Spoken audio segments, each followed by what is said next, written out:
Pour les opérations de voirie, les 521 500. À noter une erreur à la fin de notre synthèse. Il a été indiqué par erreur 544 000 pour les opérations de voirie, alors que dans notre bilan, 521 500. Donc on tenait à vous signaler la petite erreur matérielle qui s'est glissée. Voilà. Donc ces travaux sont destinés à la réhabilitation des voies, notamment dans les écarts et en fonction des priorités. Un certain nombre de voies est en cours d'étude.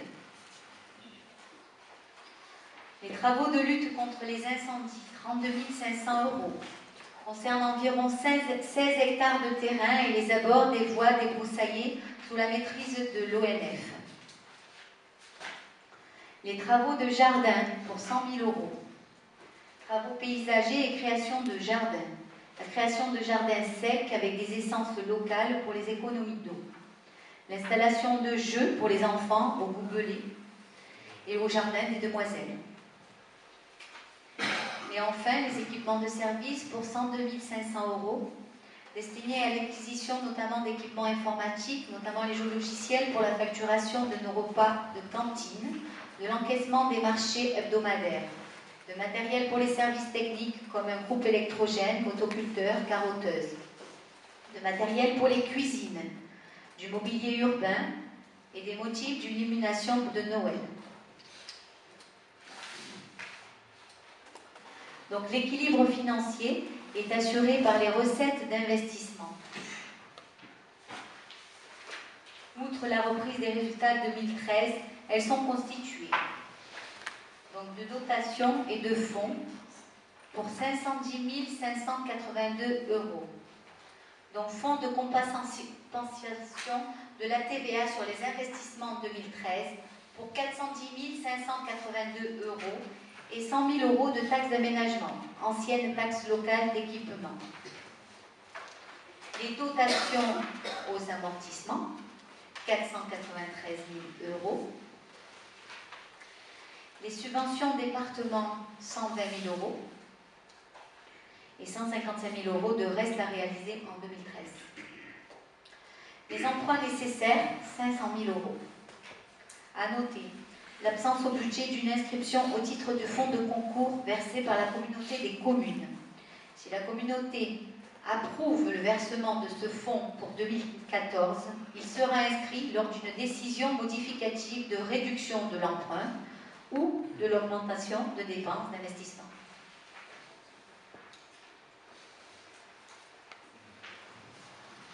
Voilà, je vous remercie de votre attention et je vais demander à Georges de...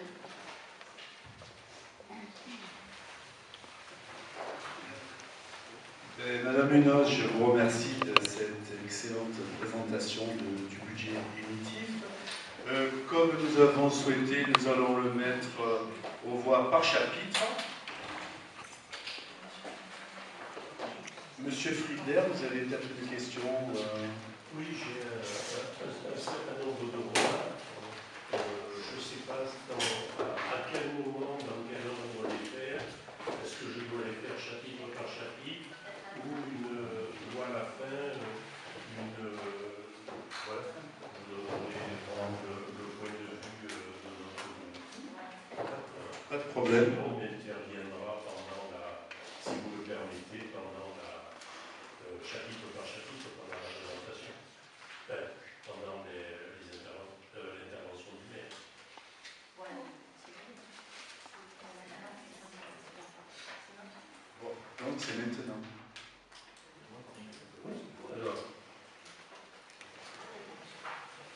Alors, je vais peut-être donner l'ensemble de ce qu'on pense de ce budget. Alors, d'abord, nous tenons à remercier Monsieur le maire d'avoir invité les oppositions à une réunion de présentation de ce budget. Cette réunion très ouverte nous a permis de poser de nombreuses questions à... Je sais pas, oui, peut-être.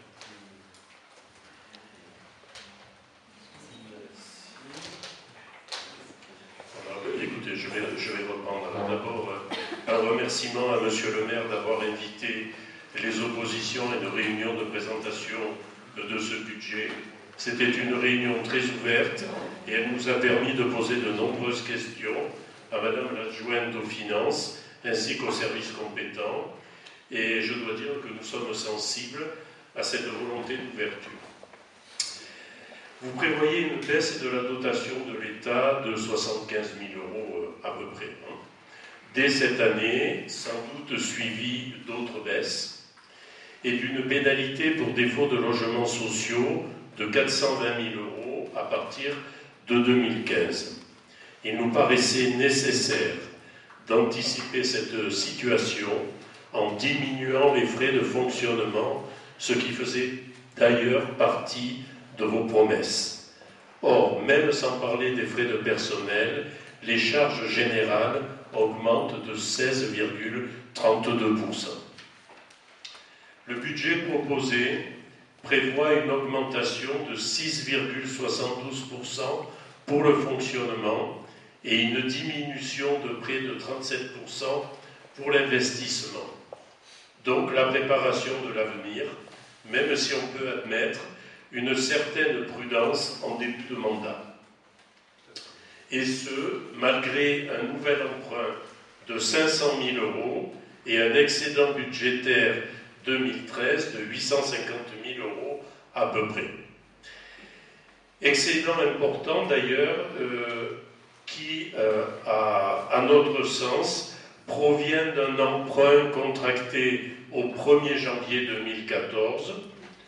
De mémoire, ça devait être dans les 520 000 €, dont on peut se poser la question de son utilité. Il a donc été engagé par votre prédécesseur. Quant au nouvel emprunt que vous avez inscrit au budget, nous souhaitons que vous y renonciez si le reversement, prévisible ou pas, de l'intercommunalité au budget de la commune devait se confirmer. Et on note que dans le même temps, la marge, l'autofinancement a diminué, et nous le regrettons, il a diminué de 18,53%.